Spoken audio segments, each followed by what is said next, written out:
Welcome to the Partners Podcast, where you get exclusive behind-the-scenes access to entrepreneurs who are relentlessly building real, profitable companies.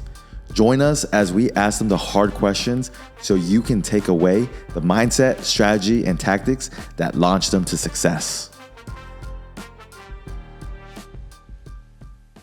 Welcome to another episode of the Partners Podcast out here in Miami, Florida with Ismail, and he's absolutely crushing it. Thanks, he's Brandon. out in San Diego. Thank you.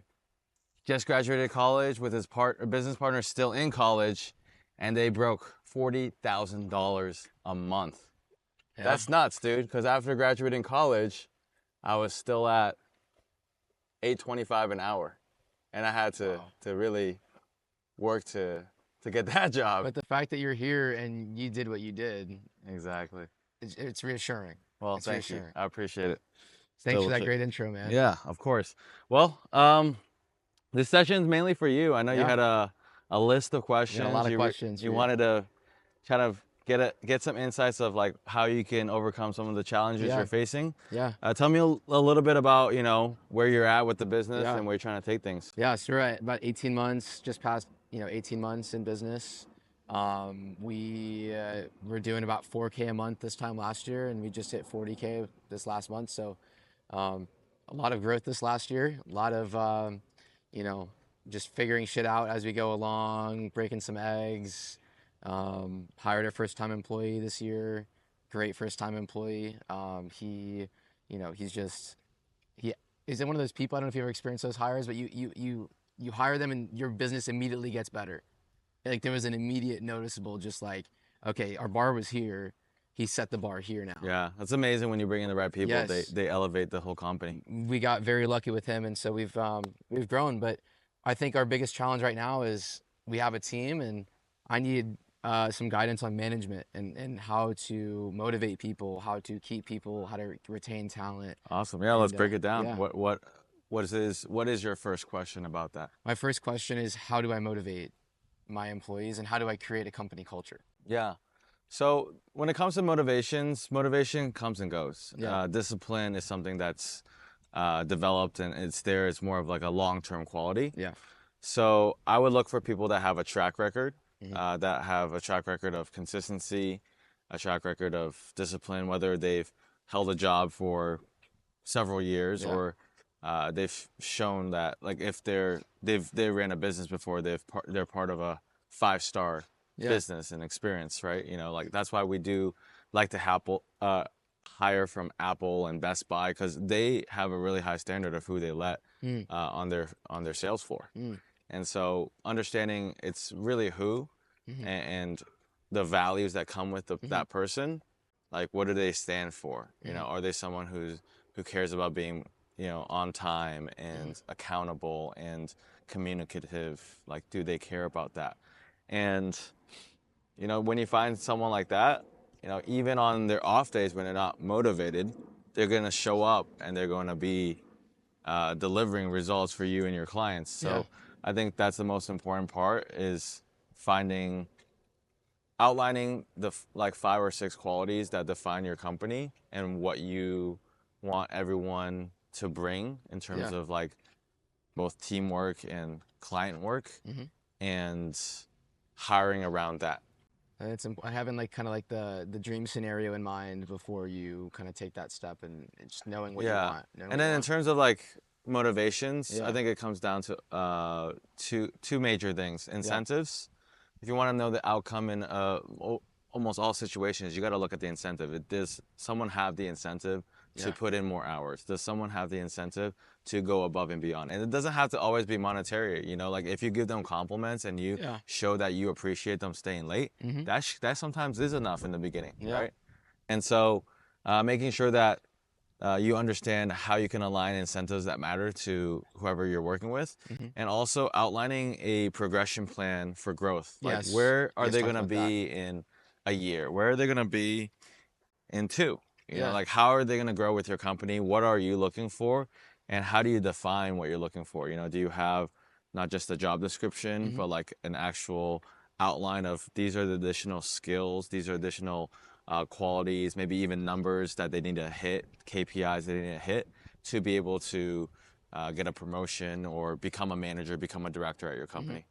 How do you, when you've got guys that are, working for you, how do you feel out who has the potential to be a leader in the future? Like, how did you end up Yeah. like, did you I grow made a talent lot of from within? mistakes, man. Yeah. I put a lot of people in power Yeah. in a place of management before, I qualified their ability to be a manager. I Yeah. think being a top performer and manager are two separate things. That's good. That's good And advice. you have to realize that, just because someone's crushing it on the on like the individual performance side does not make them a good manager. So, Yeah. you can start testing management skills by, maybe having them do a training for one of your team members and getting feedback from that person to see how that training went. So that's one way. Another way is to, if you're not sure, do a role play. Hey, let's just say I'm a upset customer or I'm a upset team member and I'm like, fuck you, bro. Like, Yeah. what the fuck is happening to this? Let's role play that out. See how you're gonna talk to me, Yeah. right? Or are you gonna blow up at me? Yeah. And then if you really work the role play and it feels real, they're like, like you'll see, Yeah. you'll be able to feel. And so, putting people in these test scenarios, you can't know unless you test, right? Unless you run an analysis, you run a sort of report, and one way to test is to put either role play, like made up scenarios in front of them, which is like get you potentially 70-80% of like what you need to measure. But also, actually putting like saying, hey, you want to be a manager for our creative side? We have this new guy coming in. Right now, we're gonna assign you as give you the opportunity to become a creative lead, which isn't a manager, but it's the first step of becoming closer to a manager. And show us, what you're all about. Like, our goals is X, Y, and Z. Yeah. This is the timeline we're looking to adhere to.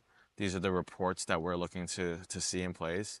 We're also going to be interviewing, like the person you're training after 2 weeks, after a month, and seeing what their experience is, and actually measuring that. Because if you don't measure it, you don't know. It's just like, oh, let me put you there, manage, right? Yeah. Like, what are you doing to manage them and actually track performance and measure that? So when you're sitting down with these people and having these meetings, and I guess one of my things is, how do I sometimes feel like I provide very detailed instructions and I will be very clear on what my expectations are going into a task that I'm assigning to somebody, and it's not necessarily followed to the extent that I need it followed to. Is there any strategies that you've found in terms of how do I make sure my communication is clear, but not, I don't know, like not coming off like an asshole, being a direct boss. Like I want to have that level of respect and trust with my team in which I don't need to be like, hey, do this, or we're gonna have a meeting, or we're gonna need to talk about this if you're not able to do this. Like, I want to have that culture where people respect me in that way without me having to be a hard ass. Yeah. So I think let's break that down to two parts. One is like the standard daily workflow. If you're not paying attention to notes, that's part of the workflow. Yeah. Maybe take a look, like shadow them for a day. Be like, hey, let me watch your workflow. Let me understand what you understand about what it should be done. And usually when it comes to like performance issues, there's either a knowledge gap, which means they don't have the skills, or they don't have the knowledge. They're not an editor, right? You put a project manager and you have them edit a project, they're gonna be bad, wondering where the clip, how to clip even one shot, right? Yeah, So exactly. so either there's a knowledge gap, there's a training gap, or there's a culture gap. If there's a culture gap, that's usually comes down to hiring and who you're allowing to come into your organization and stay in your organization, and the values you stand for. So that's more on the talent acquisition side, and the leadership and management side of like what you'll be willing to deal with. Someone fucks up twice, like within the first 2 weeks of working with me, even if they were a strong applicant, they're out. Like, I'm not short leash. Yeah, I mean, hire fast, fire fast, because you actually don't know how good a hire is until you put them I you like test them that. I out. like that flip on Yeah. the hire slow, Yeah. fire fast. I think that's a Well, good take. you have to hire fast because you don't know until you try. Okay. And all the good talent goes quick. Yeah. You know, if someone's really good, Yeah. the minute they're on a job market, they could have an offer the next day, right? On their first interview. Can I ask you a question about employees? This is a bit different than. Yeah, but what do you want Sorry. to hear the Sorry. answer to the rest of your questions? Yes, sir. Yes, sir. Yeah, so there's either a training, and then if Yeah. there's a training gap, it's just Yeah. like you have to look at your own systems and like what you Yeah. have done to train, Okay. you know, and revisit that and actually put the energy on your company's time and effort and resources to make sure they're done.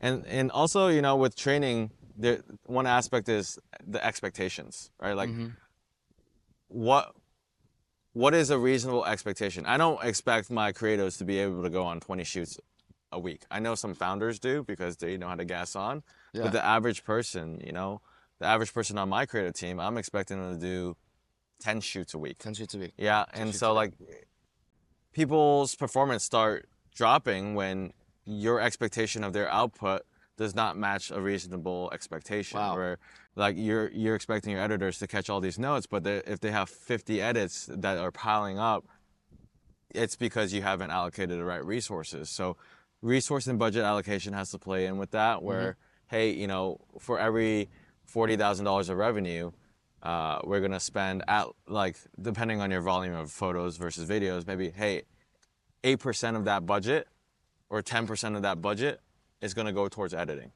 No matter what, we're gonna always budget 10% of our revenue towards editing at a minimum threshold, which means if you're doing 40K a month, you probably need to be putting out around 4K a month in like what you pay out editors. Yeah. Right? And That's a then good nugget. like, and if you don't, yeah, like I have some big companies, they're like, yeah, our customer service isn't that good. And I'm like, how much do you budget towards customer service? You're making, you know, $4 million a year, and they're like, oh, budget 2%. I'm like, yeah, if you have the 2% budget for customer service, yeah, That's your focus. That's where your focus. Yeah. It's 2% of your 100% of your focus. Yeah, and going it's not towards even that. focus. It's like that's your capital. That's Yeah. your working capital. Like either you're putting your time in or you're putting your money to work for you. And if you don't put your money to work for you, do you expect a result if like Yeah. you don't allocate resources for it? Okay. So you're just making sure that you allocate resources around that. I Yeah. think is important. And then the last thing I think you mentioned is like, how do you keep someone motivated, right? Or actually, no, we answered that question. How do I have like a level of trust with the employees that I don't have to micromanage, I don't have to threaten, I don't have to be, you know, on top of them. Okay, so you want to come off as the asshole boss, right? You know, I would say the clearest thing is like, it starts with the job. It starts with who, right? You hire the right person. It's a lot easier to have these conversations. That they're communicative, they're receptive to standards. Yeah. Like, especially, and then the second part is, you know, the job description and KPIs. Like, what are they actually responsible for? Literally write all that stuff out and then break it down to a daily, weekly, monthly. Like daily, these are all the things that you can't miss. Weekly, these are all the things you got to be on top of. Yeah. Monthly, these are initiatives that you can be helping with if you want to rise up. Yeah. And I like that, having like the opportunities for them to like take on more responsibility if they wish, but not forcing it on them. That's stuff that's outside of their job description, to see who's wanting to go that extra mile and prove themselves and build with you. yeah, and It's then important to me. having that clearly mapped out along KPIs of like, hey, you know, a reasonable video editor should be able to edit 2 of these types of edits a day, or 4 of these types of edits, the short form, or maybe like 5 reels a day, you know. And if they're editing over 5 reels on average, then they're doing great. If they're editing 2 reels per day, but you're paying them a pretty decent rate for X expectation and deliverable, then, you know, then you can have a question. So you need to have these benchmarks of what are reasonable expectations of like your team and what you want out of them, because sometimes it's not even on them. It's like if you're expecting, you know, me to run 7 miles, even if I wanted to, I can't get that done, right? I'm not in that shape. And it's the same with your employees, right? Like if you're expecting them to do X, Y, and Z, but the expectation isn't reasonable, maybe they don't have the the balls to like come back to you like, oh, I can't get that done, because most Yeah. people want to get it done because they want to say yes, but they don't know how Yeah. to manage their own bandwidth. Oh yeah. And so as a manager, you need to understand what your team's limitations are, because like even if I'm an NBA coach, I can have the best player, but if he's playing all 4 quarters, he's going to be fucking gassed out by quarter 3. Yeah. Right? So understanding when you need to bench your players, how to manage that, like that's your job as a manager and leader. I just could use some broad, open-ended advice on what are my, like, based on what you know about Rev, and I can tell you more. Based on what you know, but I don't know what I don't know. So based on what you know, so 42K a month, we're running at 20% margins right now, a little bit higher. After paying your salary. After paying our salary, we're paying ourselves 3K a month right now each. So we're just skating by, just barely making enough to rent, food, but I'm fine doing that. I think you've communicated that reinvesting back in the business is as long as possible for as much as possible is a really, really big big component to the growth that allowed you guys to succeed with Aerial Canvas. Oh, for sure. So that's where we're at right now. Team of about 11, me, Jonah, full-time shooter, 2 contractors, 1 fully trained, 1 in training. And then we've got admin, 2 editors, and then So what's your capacity? Like right now with your existing team, how much revenue can you take I on? could shoot a lot more because we're doing the 2K a month for 4-hour shoots with this personal branding shoots. Yeah, so at this stage, there's the consistent chicken and egg challenge. Like, are you growing like demand for your services or like the ability to fulfill? Yeah. And it sounds like you guys can take on more fulfillment. So I would really spend energy on like how you can get more business and sales and revenue right now. And know your capacity, right? Like with your existing team, I know you're bringing on another video editor, but with that team, have you done the mental model or the business modeling of like, okay, I have this many shooters, each one of them can take on X amount of shoots. We've done that. Yeah. And so like right now, what revenue can the existing team handle a month? I think without hiring a new video editor, probably maxing out at around 50, because turnaround times are at about a week right now. So we're slow, but I'm personally involved with all of project management in terms of final check before this client sees it. I can handle a lot more on that front. And so I'd say about 50 based on our shooters and our editing team. And then with the new editor, probably around 55, maybe 60, but like. Got it. Yeah. Yeah, I mean, I feel like that's a good number to really strive for. Yeah. I feel like your margins are healthy, but they're a little bit slim at your size. At your size, you have to pay yourself a reasonable salary. Yeah. Right? Like whatever you're not taking at that 3K, instead of the 5K is like what you would have to pay someone else for your skill set. Yeah. If not more, because you guys are definitely skilled. So yeah. After you do that, Do the math. Yeah. You're talking about like if you pay yourselves 2K more each, I think your margins will go down to like 5%. Yeah. Right. So I think there's 2 reasons for your margin compression there this early is that you have too large of a team and not enough like work, or your business modeling is a little bit off in terms of like I would potentially switch to an hourly role. Or set like an expectation of like, hey, you have to do this many, like this is your quota for us to pay you out your salary, and make like a team effort of like, hey, we all have to be hitting this many shoots a week. We all have to be getting this. Otherwise, you can let them know we're gonna have to switch you to an hourly in the next coming months because there's not a guarantee of that revenue. Yeah. Right. So if it's easy. It's nice to, position yourselves as a company that can guarantee salaries and pay out everything. But like, it's hard. It's either you're putting the pressure on your team members or your team members are putting pressure on you. Yeah. And I've seen companies where, myself included, I'm busting my balls working, 80 hours a week when it's slow, not taking a salary. Yeah. Meanwhile, my salaried team members are sitting around doing nothing. So that's a good segue. We do have so here's the situation, right? Jonah would be our full-time shooter, right? With you and Colby was more the shooter. Yeah. I mean, you hopped on shoots, I'm sure. Yeah. But so because Jonah's in school still, that his availability, he's more like a contractor. Yeah. Our W-2 guy is basically doing what Jonah would be doing in terms of the shooting. But we've run into some issues in terms of we load him up. We sometimes give him 3 shoots a day. That's the max Yeah. usually, 3 shoots a day. But he's been he gets really busy. He'll message us. He'll let us know. He's communicative when he is getting overwhelmed, which is awesome. I'd much rather somebody do that than suffer in silence, resent me, and then quit on a random day. We're gonna have 5 shoots, right? So we have that open channel of communication, which is awesome. Mutual respect there. Communication's good. We just have a tricky time handling that conversation when it comes to, hey dude, like, yes, I understand you're busy, I'm busy, like you're busy, I'm sleeping 5 hours a day, I'm sleeping like 4 or 5 hours a day, like, I'm grinding with you. I don't necessarily feel like I've been able to 100% get him to calm down to the level of like, we're building, we're growing, we're grinding. Is there any way that you think, as a vital employee, because he's vital, he's really valuable?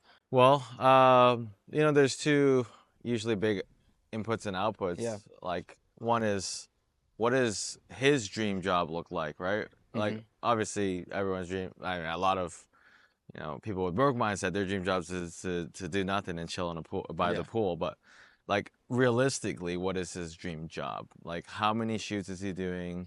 How much is he making? And how can you guys get closer to there?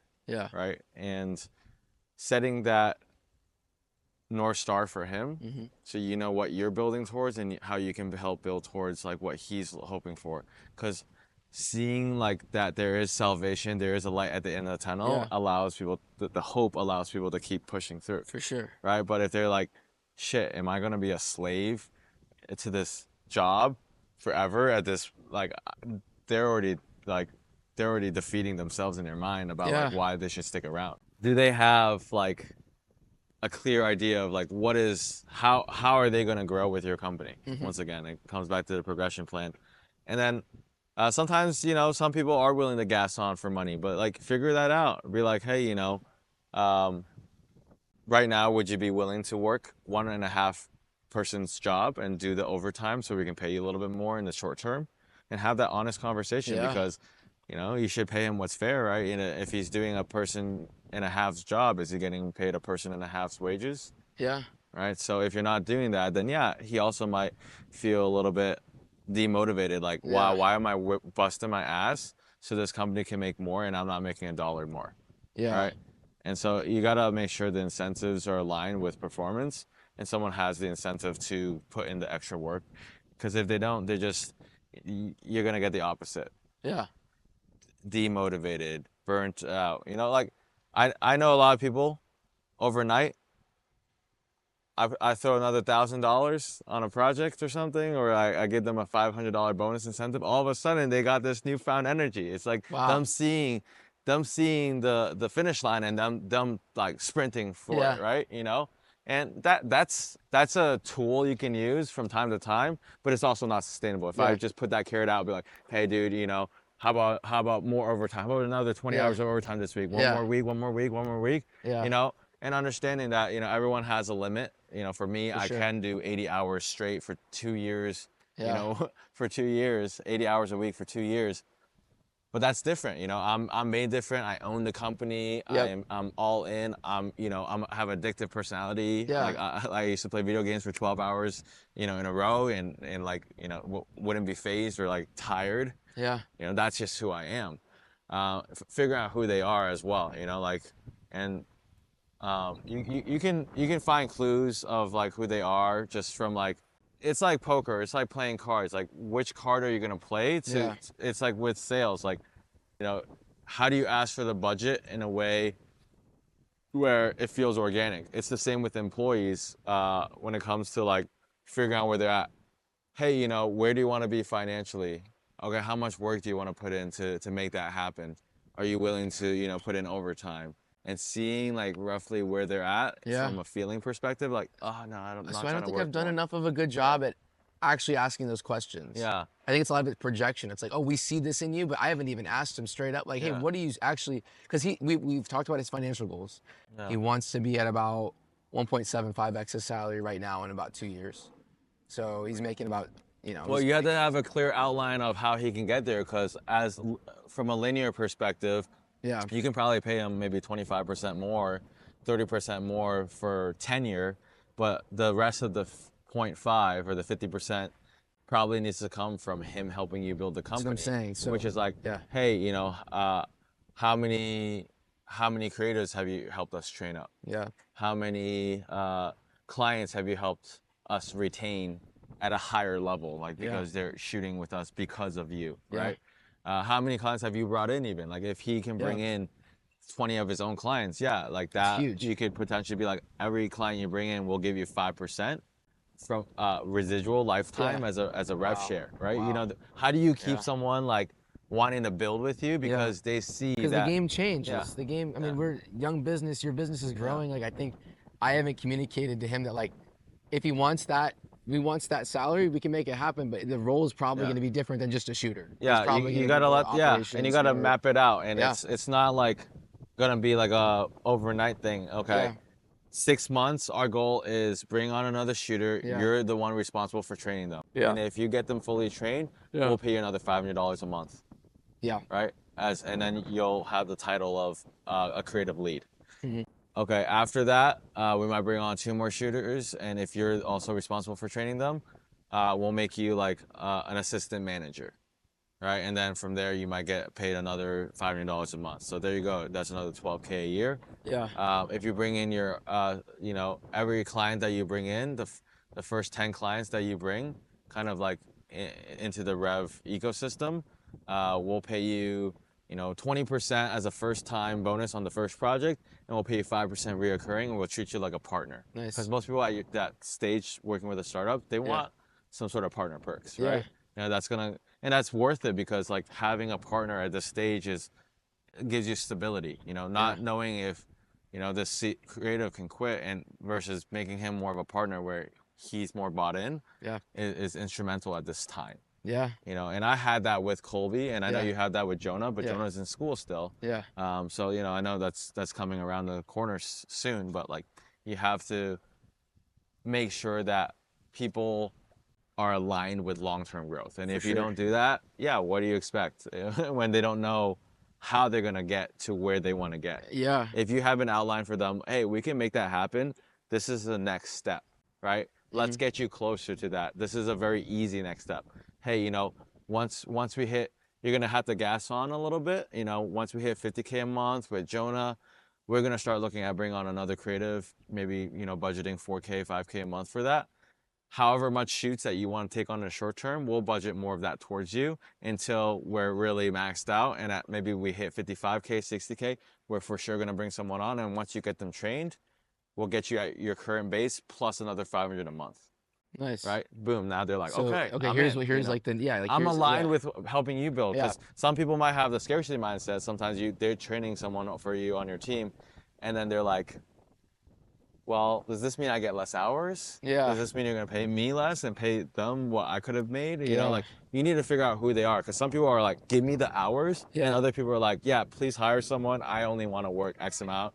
And I'm cool with making 5K a month. Were your full-time shooters on salary or hourly? And what is there? The salaried role was not the best move for us. Okay. How so? Just salary entitlement. Like when business was slow, they just sat around and did nothing much. Like I said, hey, maybe do some sales, do some marketing. They don't know what the fuck they're doing with sales and marketing. They sent 10 emails out and looked up some agents on Yelp in one day. I paid them like $200, $20 per email. Dude, I can do 20 emails in an hour. Like, what's up, right? So like, don't put a square peg in a round hole. It's just. So transitioning to hourly. Hourly works the best because you can pay them overtime. Like if they do put in more hours, like your current guy, hey, you're putting in the extra 10 hours you're putting in on top of the 40, you're gonna get paid time and a half. So I'm gonna write this down real quick, just because that's an action item that I really want to like work on. And the best part is if you have enough hours for them so they can feel like, hey, this is a real full-time opportunity. The worst thing you can do is set out an hourly role and like give them like really sparse hours, like 10 hours here, 20 hours here. Like if you're gonna commit to an hourly role, hire during a time where you can afford to give them at least 30 hours a week. I think we're there for sure. I mean, he's on set more like 8 hours, if not more, every day. So he's actually. That way he'll feel good, right? Instead of feeling like, oh, the 9th hour, damn, I'm on salary. they're totally getting, one up on me, Yeah. putting me on this compensation model Okay. where I don't get paid more if I put in more time. That's great. Oh shit, on the 9th hour, I'm making time and a half. Yeah, I'll put in another 2 hours. Wow. Right? And I think this guy's he's a disciplined guy, boxer. Like, we hired a very, like, as weird, as shitty as it is to say, he's alpha. He's a go-getter. Yeah. I don't think we've done a proper job at fully being transparent and fully, understanding an entirely different person's, like, work style, like what they're motivated. It's a different game. It's different. It's something that I'm still learning. That's the game of team building. That's Yeah. the game of building the company, right? Yeah, Building man. the A team. Like, how do you keep everyone happy? Part And of it's everybody has different compensation, needs, part right? of it's culture, part of it's just being a good human being and having one-on-one conversations. Yeah. Having a walk and talk with them like every other week, and taking a 30-minute walk on a beach, making sure that you're listening to what they have to say. Maybe it's not even work related. Maybe they're having drama with their girlfriend or issues with their family. Yeah. Something came up, and that's why they're dealing with another 20, 40 hour a week problem on the side, and that's why they're exhausted and burnt out. Yeah. Right? So you gotta talk through this and be able to be a manager and, like, bring in the resources, bring in the med kit, bring in, like, whatever they need, and be just aware of the entire situation, because you're managing people. There's personalities, there's expectations, and the earlier you can get ahead of those expectations by saying, hey, here's the map. Oh yeah, you want to get to 1.75, this is what that would look like, right? Or at least, hey, I don't have a plan there. I can tell you, if we get to $1 million a year and you're the one leading the creative team, I don't see that being an issue, and that's probably very likely. But for our next steps, our goal is to hit 50K a month. And right now we either need you to gas on and, like, take on some extra pay, and is that something you feel like you're capable? Okay, well, let us give you a few extra hours this week, or let me put you on a weekend shoot, and let's check in Monday to see where you're at mentally. Yeah. For hourlies, are you paying them for time that they spend uploading footage? We're paying them for the minute they leave their house with their kit in the car, all the way to like uploading. We'll budget a certain amount. Like, hey, for every full package, you get 30 minutes to upload. Okay. For every, like, photo shoot, it should take you 20 minutes. Okay, yeah. So you can't just run it up on you like that. Okay, you gotta set that I'll be like, expectation. why are you budgeting 4 hours? Like, to upload. It's just like, hey. Practicality wise, what's a good tool you found for time tracking? We use Gusto for payroll. I don't know. Yeah, I mean, at ACRE Seattle, we just have them fill out a timesheet on, like, Microsoft or Excel. Google Sheets. Google Sheets. And on our other platforms, we use Bamboo HR. It's built in, like, time tracking at Aerial Canvas, and Gusto has a time tracking tool. Yeah. Ideally, have them block it off on the calendar as well. But yeah, we got time for 3 more questions. Okay. Hit me. Let me look at the let's see the high impact ones. How do we build a rapidly loyal client base? I think it's part of stuff that you're starting to revisit, like building relationships, right? Like, actually, I had my best friend who introduced me to Coldwell Banker and got us into 13 offices, end up using another company, and she's been with the other company. Wow. And she's my best friend. And what I want her to have the best solution. And Aerial Canvas, compared to what she's getting from another market real estate media agency, like, we're not quite exactly what she's looking for. And then she's willing to pay more, right, for this other company. Wow. In the beginning, when she first joined me, she was trying to pay less, and then she realized quality pays dividends. Oh, it's a bar right there. Quality pays dividends. Yeah, and she always got a great service, and she has me as a contact. And she's just one example. Like, you have to understand that it's not about how do I get my clients more loyal. It's how do I create the product and company that is the best, that is the Apple, that is the Chick-fil-A, that, the reputation precedes itself. That I love it. When people cheat on me for another vendor, they're gonna come back and be like, hey, my bad. I want to use you again because I trust that you'll get it done every time, right? Okay. And so it really comes down to you, right? Like, it's not like how you get the girl of your dreams is not a tactic. It's not, hey, a vacation here, a this, that, like let me buy her this Birkin bag or whatever. Fuck materialism. It's I'm gonna not just say that. that. And it's not, what you say to them or the compliments you give them. It's who you are and the person you have become. You're attracting what you are. Yeah, exactly. And so if you become a business that has the reputation and it puts in the work to earn the business of a top producer, of the best, because the quality is there, the customer service there, the delivery, the communication, everything's a 5-star experience, if not 7-star experience, then yeah, everything just falls into place. It's not about how do you get the clients to be loyal. It's how do you become a company that they'll be stupid to cheat on. I love it. Yeah. That was a bar.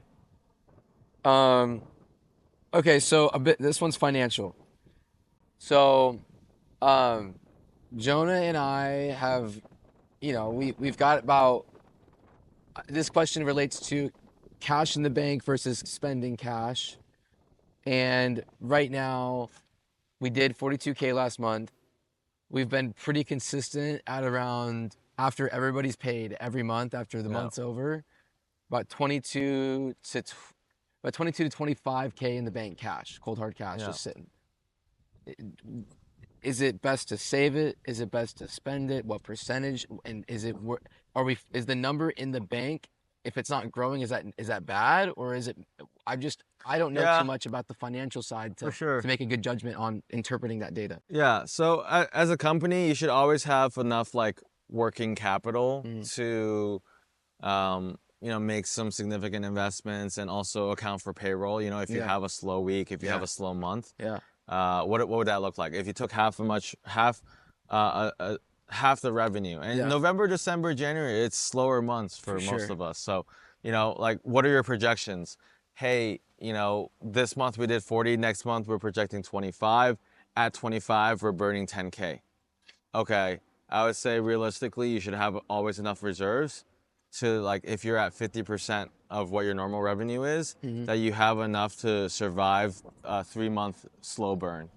Okay. Not like an absolute burn, but like, let's just say, you do half as much revenue and your burn is 10K. Yeah. You should probably have 30K in the bank just as cash reserves. For sure. But ideally, you don't have to like take all the brunt end of like if you switch your client or you switch your team to hourly and you put more pressure on them, like you might not have to burn as much. Okay. Right? Because like I guaranteed a lot of salaries in the past. And then since I said, hey, we get paid based off performance, we get paid based off hours, we're a team, like we're still paying out a significant amount of our revenue.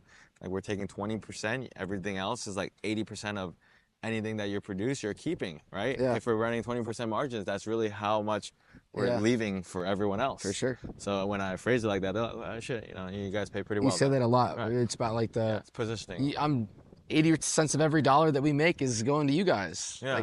Okay, that's good. Yeah. So, and sometimes they get it. Sometimes they still, at the end of the day, like might not see it that way because they're just looking at the end of, like if they're hungry and they don't have enough because they're bad with managing their money, which is something you can potentially help them with, they're always going to have that pressure, that like might be frustrating for you. It's like, I'm not making enough.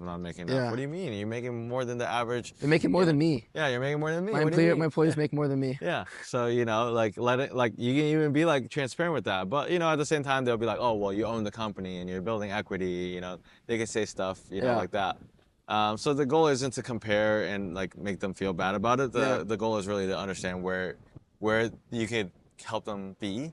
Yeah. By helping them manage their finances better and or helping them make more by helping them figure out what they could do to add that value to you to get that additional compensation. Like the flexibility, I think I want somebody who's able to flex. Like if it's like, if I need you here, you can help me out here if needed, not necessarily what we want to do. Sales cures all. Sales and marketing, if you can get the clients, you get the business, like if you can get that surplus of cash coming in, there's usually just more opportunities that are available to everyone that allows you to be more in that growth mindset of like, okay, where we made 60K this year or this month.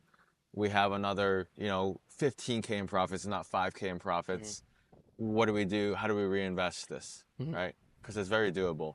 15K on 60K. Yeah. You told me you can take on 55K, and your Yeah. goal now is to get to, like, I would say at 60K, you and Jonah pay yourselves a reasonable 6K a month salary for like your skill set, That'd be nice. and then you'll still have 15K in profits left. Yeah. And then you're at 25% margins and paying yourself a reasonable salary. Yeah. So that would be, I would say that's your short-term North Star that you should get to as a company. 60K, profiting 15 on it.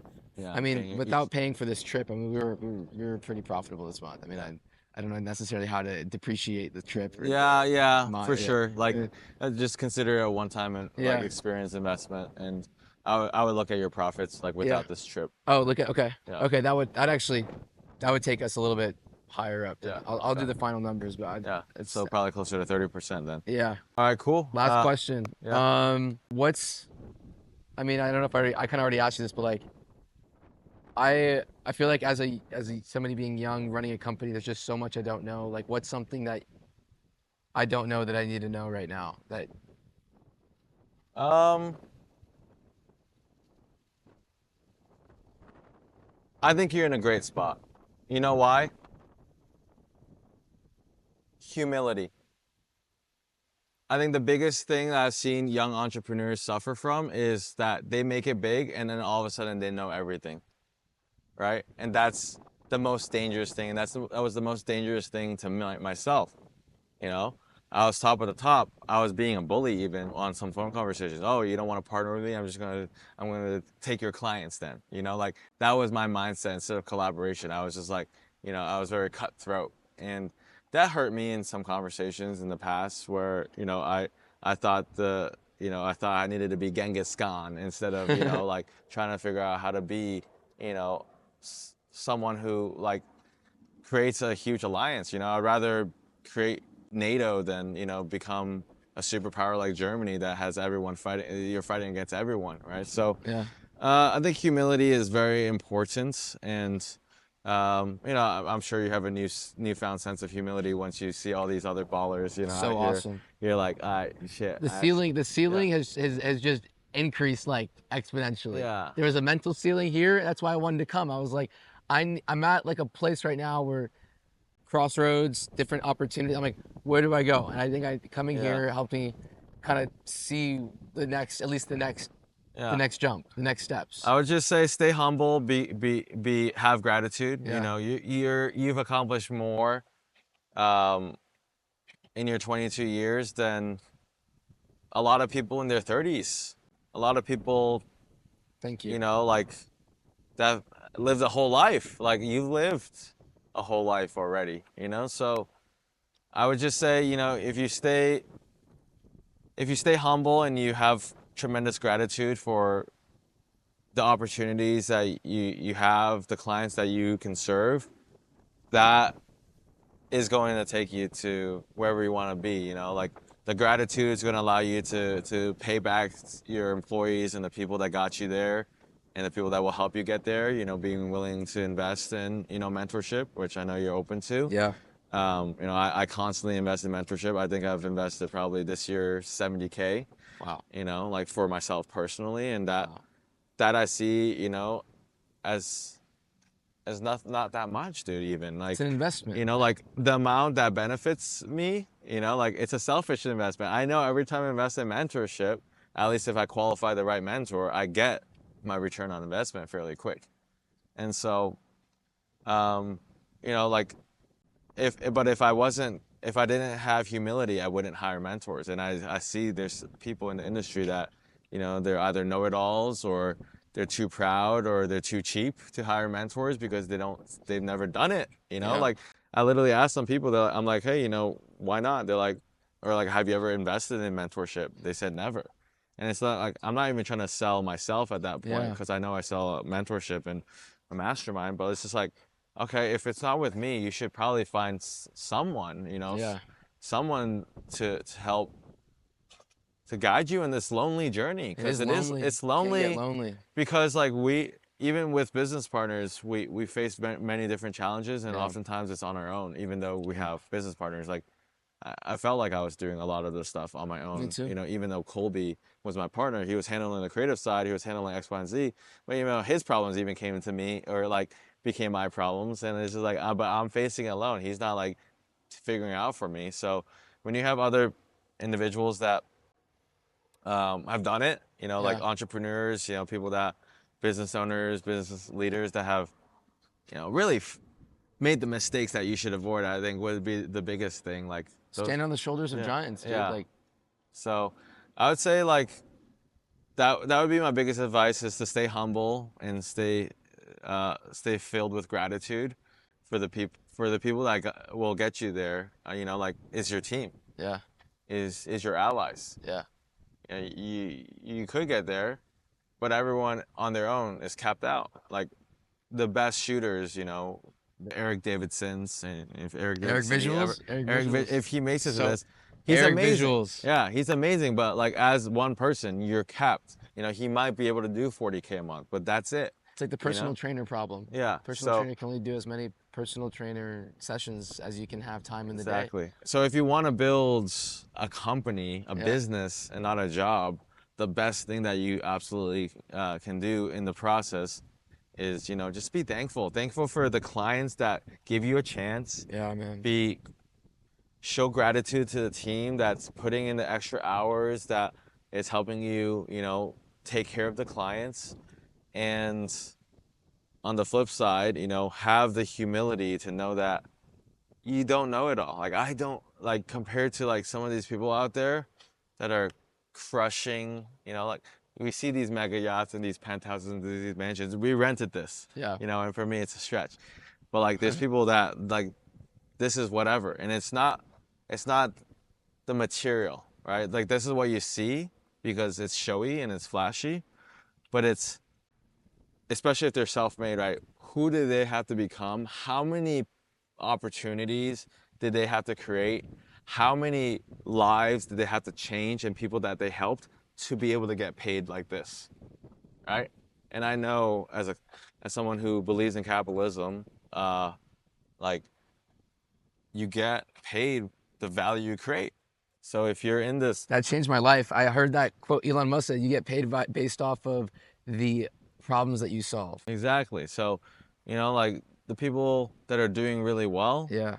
you know, don't ever look at them and be like, oh shit, you know, like, most of them made their money in a pretty honest, hardworking path, and just looking at them and be like, damn, this guy must have solved a ton of problems. Yeah. Maybe if I chatted him up and, you know, complimented him, maybe I can have him solve one of my problems, and not being afraid to spend money, right? Yeah. Like, to solve a problem, you know, you have to spend your time or your money. It's one or the other. And if you don't have enough time, you got to spend your money. And so, like, that's something that I think is a big switch for young entrepreneurs. Is Yeah. It's easy to, when you start, to do everything on your own because, okay, I have unlimited time, my time is free. But at a certain point, whether it's 20K a month, 30K a month, 50K a month, it is impossible to put in more than the hours you're putting in, unless you've been chilling. And there's still definitely entrepreneurs that got to the 40K, they're like, oh, I'm just gonna let my company do everything. It's like, all right, well, that's great and all, but what happens when they start leaving because they don't know how to grow the company, but you're not growing the company? Wow. I was at a plateau mentally, honestly, like, on a personal level and at a business level. I'd say from month 13 to month 17.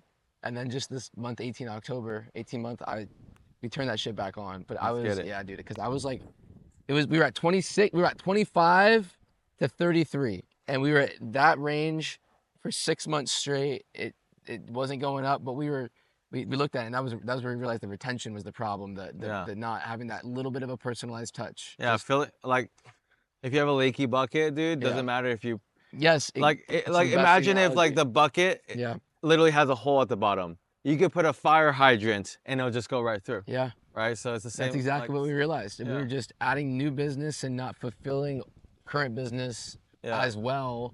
And it was like, adding, I was like hustling and busting my ass. That was when you hit the plateau of I can physically only sell 25K myself, just doing cold calls and cold outreach. Like that was like it. I was like, I'm maxed out with my time, and then I was like, but it's not growing. Yeah. And so that's when we shifted. Well, now we know. Yeah, dude. Hey.